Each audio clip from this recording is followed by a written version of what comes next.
नमस्कार मित्रांनो, खूप खूप स्वागत आहे तुमचं आपल्या या व्हिडिओमध्ये. मित्रांनो, उद्याचा जो होणारा पेपर आहे, कुठला आहे बघा? YCMU SYBA पॉलिटी 224 याचे मी तुम्हाला IMP क्वेशन सांगणार आहे. जो उद्या पेपर असेल ATKTचा, ठीक आहे? त्याचे मी तुम्हाला IMP क्वेशन सांगणार आहे, ठीक आहे? तर माझ्याकडे मित्रांनो बघा इथे जवळपास 4 ते 5 जुन्या प्रश्नपत्रिका आहेत, ठीक आहे? यामधनं मी तुम्हाला IMP क्वेशन सांगणार आहे. ज्यांना कोणाला ह्या प्रश्नपत्रिका पाहिजे असेल, IMP क्वेशन्स वगैरे पाहिजे असेल पी-डी-एफमध्ये आणि ज्यांना कोणाला होम असाइनमेंटचे उत्तर वगैरे पाहिजे असेल, त्यांनी आपलं ॲप्लिकेशन डाउनलोड करा. प्ले स्टोअरवरती अवेलेबल आहे एड्युटॉक. ठीक आहे. हे एड्युटॉक ॲप्लिकेशन तुम्हाला प्ले स्टोअरवरून डाउनलोड करायचं आहे. याची लिंक मी तुम्हाला खाली व्हिडिओच्या डिस्क्रिप्शनमध्ये दिलेली आहे. त्यावर तुम्ही क्लिक करून जे आहे हे ॲप इन्स्टॉल करू शकता. ठीक आहे. तर चला मित्रांनो व्हिडिओला सुरुवात करूया. मित्रांनो याच्यामध्ये आपल्याला पॉलिटी 224 एस-वाय-बी-ए, वाय-सी-एम-यू, आय-एम-पी क्वेशन शोधायचे आहेत. ठीक आहे. तर सर्वात पहिला बघा माझ्याकडे आय-एम-पी क्वेशन आहे. या प्रश्नपत्रिकेमधला मी तुम्हाला सांगतो. तेवढं जर तुम्ही करून गेले तर तुम्ही आरामात पास होऊ शकता. ठीक आहे. तर बघूया आपण सर्वात पहिला आय-एम-पी क्वेशन कुठला आहे आपल्याकडे? भारतातील पुरुषप्रधान कुटुंब पद्धतीच्या वैशिष्ट्ये लिहा. पुरुषप्रधान कुटुंब, ठीक आहे. ज्याच्यामध्ये घरामध्ये फक्त पुरुषाची चालते. तर हे तुम्हाला लिहायचं आहे. हा प्रश्न 100% येऊ शकतो. हा तुम्हाला वाचून घ्यायचा आहे. ठीक आहे. नंतर आहे व्यक्तींना न्यायालयामार्फत न्याय मिळण्यास विलंब का होतो? हे तुम्हाला स्पष्ट करायचं आहे. आता न्यायालयामार्फत विलंब का होतो? पूर्वीच्या काळी होत नव्हता. ज्यावेळेस इंग्रज लोकं येऊन गेले, तेव्हा हा विलंब व्हायला लागला. का व्हायला लागला? कारण भरपूर केसेस वगैरे पेंडिंग होत्या. ठीक आहे. तसं तुम्ही काहीतरी लिहू शकता. हाही प्रश्न येऊ शकतो. नंतर आहे बघा, शासनाच्या नियंत्रणात असणारी करमणुकीची विविध साधने. कुठले-कुठले करमणुकी साधनं आहेत? ठीक आहे. एंटरटेनमेंट वगैरे तुम्ही लिहू शकता. नंतर आहे राजकीय संस्कृतीला आकार देणारे विविध घटक हे देखील वाचू शकता तुम्ही. ठीक आहे. नंतर आहे बघा सत्तेबद्दल सामान्य माणसांनी आकर्षण का असते? त्याचे तुम्हाला विविध रुपये सांगायचे आहे. ठीक आहे. सत्तेबद्दल आता उदाहरण घ्यायचं झालं आपल्या इकडं. म्हणजे खासदारापेक्षा खासदारचे जे कार्यकर्ते आहेत तेच जास्त उतावळे असतात. म्हणजे हे तुम्ही असं काही लिहू शकता. नंतर आहे भारतीय राज्यघटना तुम्हाला पूर्ण वाचून घ्यायचं आहे. राज्यघटनेबद्दल ठीक आहे, सगळं वाचून घ्यायचं आहे. नंतर लिखित घटना वाचून घ्यायची आहे. अ, न्यायालयीन पुनर्विलोकांच्या विविध मर्यादा तुम्हाला स्पष्ट करायच्या आहे. डॉक्टर बाबासाहेब आंबेडकर यांचे आधुनिक भारताच्या इतिहासातील महत्त्व तुम्हाला स्पष्ट करायचे आहे. नंतर आहे भारतीय अस्मितेशी संलग्न असणाऱ्या विविध घटना तुम्हाला स्पष्ट करायच्या आहे. नंतर आहे भारतातील महिलांच्या दबाव गटाविषयी माहिती तुम्हाला स्पष्ट करायची आहे. तसेच बघा आता आपल्याकडे इथं भारतातील संसद हे देखील वाचून घ्यायचं आहे. राष्ट्रपती, पंतप्रधानाचे संबंध स्पष्ट करायचे आहेत तुम्हाला किंवा राष्ट्रपतीचे संबंध किंवा पंतप्रधानाचे संबंध असं तुम्हाला याच्याबद्दल माहिती विचारली जाऊ शकते. ते देखील तुम्हाला लिहिता आलं पाहिजे. समोर बघूया भारतात निवडणुकीच्या संदर्भातील न्यायालयाच्या अधिकाराचे महत्त्व तुम्हाला स्पष्ट करायचे आहे. लोकशाहीच्या विकेंद्रीकरणातील अडथळे स्पष्ट करायचे आहेत. भारतातील प्रादेशिक पक्षाच्या निर्मितीची कारणे तुम्हाला स्पष्ट करायची आहेत. ठीक आहे. असे तुम्ही याच्यामध्ये लिहू शकता. समोरचा प्रश्न बघूया आपण कुठले-कुठले आहे अजून. न्याय संस्थेचे तुम्हाला कार्य लिहायचे आहे, न्यायालयाचे कार्य लिहायचे आहे. अ, राष्ट्रीय एकात्मतेस बाधा असणारे 5 घटक, जाती संस्थेचे 5 फायदे. अ, त्याच्यानंतर बघा लोकसभेत स्त्री प्रतिनिधींचे प्रमाण किती कमी असण्याची कारणे द्यायची आहे तुम्हाला. आता तर समान आहे परंतु मला माहीत नाही आता किती आहे. परंतु स्त्री प्रतिनिधींचे प्रमाण कमी आहे. ते कशामुळे कमी आहे ते तुम्हाला लिहिता आलं पाहिजे. ठीक आहे. नंतर समोर बघूया.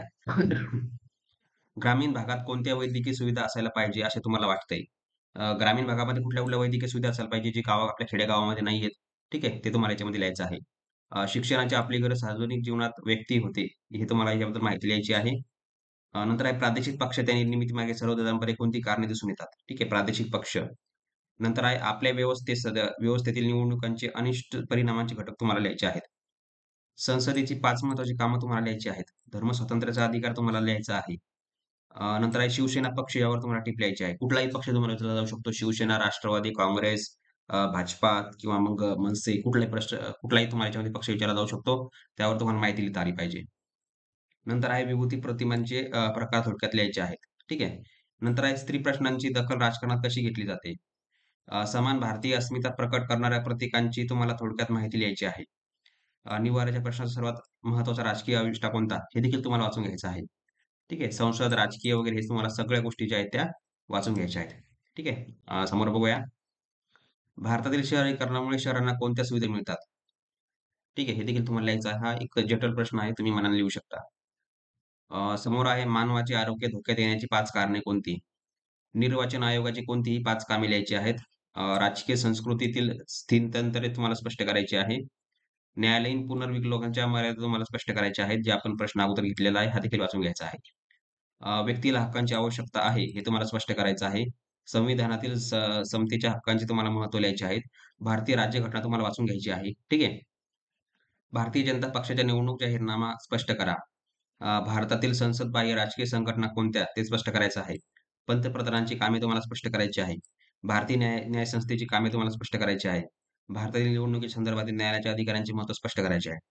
आता बघा मित्रांनो, इथं कसं आहे बघा, इथं तुम्हाला विचारले पंतप्रधानांची कामे किंवा राष्ट्रपतीची कामे विचारली जाऊ शकतात. भारतीय न्याय संस्थेची कामे विचारली जाऊ शकतात. कोणाची तुम्हाला कामे विचारली जाऊ शकतात. तुम्ही थोडंसं अपडाऊन करून लिहू शकता.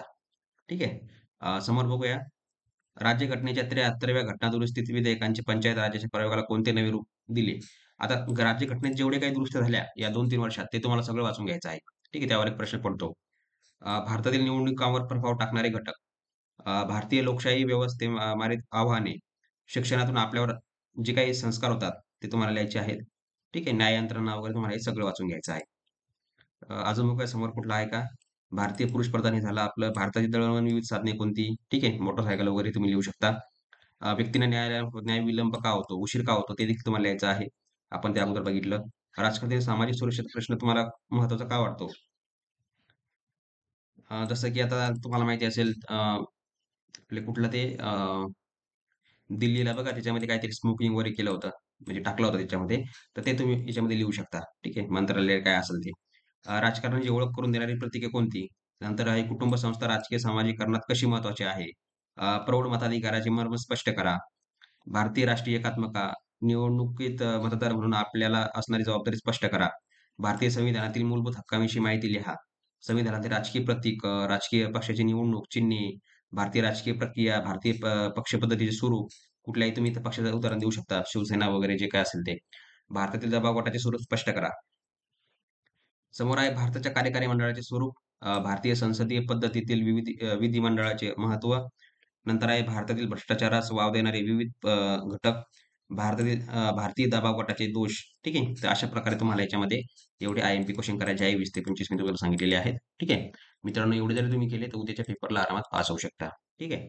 तर मित्रांनो, तुम्हाला विनंती आहे, जर तुम्हाला हे सगळे पी-डी-एफमध्ये पाहिजे असेल, आय-एम-पी नोट्स वगैरे पाहिजे असेल, होम असाइनमेंटची उत्तर वगैरे पाहिजे असेल, ठीक आहे, तर तुम्ही हे ॲप्लिकेशन डाउनलोड करू शकता. याची लिंक मी तुम्हाला आपल्या व्हिडिओच्या डिस्क्रिप्शनमध्ये दिलेली आहे.